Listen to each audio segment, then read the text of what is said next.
Deputy CM Pawan Kalyan చిన్న కొడుక్కి గాయాలైనట్టు తెలుస్తుంది. ఆయన సింగపూర్ స్కూల్లో బాబు చదువుతున్నాడు.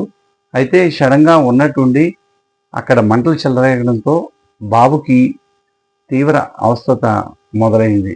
అంటే చిన్న చిన్న గాయాలతో బయటకు వచ్చిన బాబుని తీసుకొచ్చారు. అయితే ఎక్కువగా పొగ రావడం వల్ల బాబు స్మోక్ ఎక్కువగా పీల్చుంటాడని చెప్పి హాస్పిటల్లో తీసుకెళ్ళి జాయిన్ చేశారు.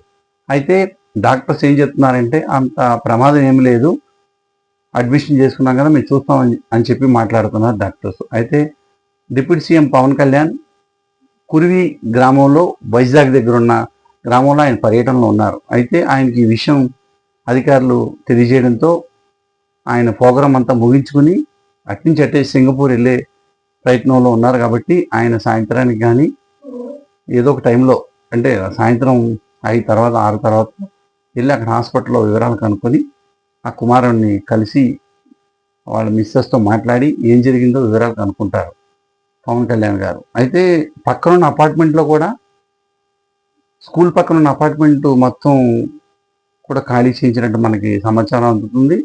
స్కూల్లో పిల్లలకి ఎవరికి ఏమీ ప్రస్తుతానికి ఏం కాలేదు కాబట్టి బాబుకి చిన్న చిన్న గాయాలతో బయటకు వచ్చాడు. కాబట్టి ఈ పవన్ కళ్యాణ్కి ఈ విషయం తెలిసిన వెంటనే హుటాహుటిన బయలుదేరిన పవన్ కళ్యాణ్ ఆ బాబు దగ్గరికి వెళ్ళి పరామర్శించనున్నారు. ఎందుకంటే కుటుంబ సభ్యులతో మాట్లాడి ఆయన మార్క్ శంకర్గా ఆ అబ్బాయి పేరు కాబట్టి వెళ్ళి చూసి మరిన్ని విషయాలు తెలియనున్నాయి కాబట్టి మనం ఈ విషయాన్ని తెలుసుకుందాం.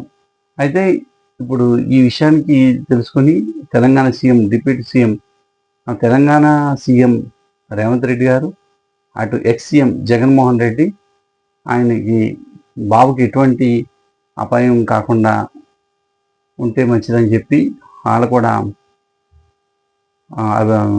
పవన్ కళ్యాణ్తో మాట్లాడినట్టు మనకి చిన్న సమాచారం అందుతుంది. అయితే వాళ్ళు కూడా బాబు కూడా ఏమీ కాదు కాబట్టి మరింత ఆరోగ్యంతో ఆయన బయటపడాలని చెప్పి మనందరం కోరుకుందాం.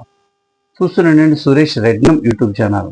నా వీడియోస్ నచ్చినట్టయితే లైక్ చేయండి, షేర్ చేయండి, కామెంట్ కూడా చేయండి.